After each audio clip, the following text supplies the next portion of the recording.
নমস্কার, আপনারা দেখছেন জিসি নিউজ। শান্তিনিকেতনের গোয়ালপাড়ায় মৃতদেহ উদ্ধার, এলাকায় চাঞ্চল্যকর পরিবেশ সৃষ্টি হয়েছে। ঘটনাস্থলে যায় শান্তিনিকেতন থানার পুলিশ।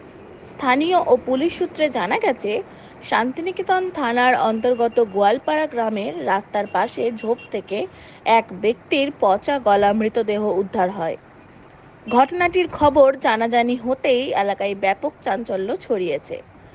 ঘটনার খবর পেয়ে ঘটনাস্থলে আসে পুলিশ। শান্তিনিকেতন থানার পুলিশ এসে মৃতদেহটি উদ্ধার করে এবং মৃতদেহটি ময়নাতদন্তের জন্য বোলপুর মহকুমা হাসপাতালে পাঠানো হয়। যদিও এই ব্যক্তির কোনো পরিচয় এখনো জানা যায়নি। ব্যক্তিটির দেহতে গলার মধ্যে জড়ানো ছিল একটি গামছা।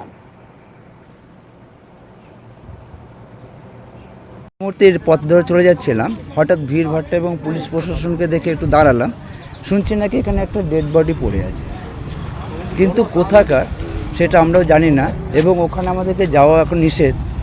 জানাজানি হবে, পরে প্রশাসন বলতে পারবেন। কোথাও বা কিছু জানা যাচ্ছে না, এখন এই মুহূর্তে জানা যাচ্ছে না, এবং কবেকার বা কোথাকার কি কোন ব্যক্তি সেটাও জানা যাচ্ছে না। বডি কি পচে গেছে মানে মনে হচ্ছে দূর থেকে তো সেরকমই মনে হচ্ছে। বা পাচ্ছেন সেরকম কিছু? গন্ধ সেরকম পাচ্ছি না, তবে মনে হচ্ছে যে বডিটা পুরাতন। কিছু জানা যায়নি কোথাকার? না, এখনো পর্যন্ত জানা যায়নি। আপনার নাম? রবীন্দ্র।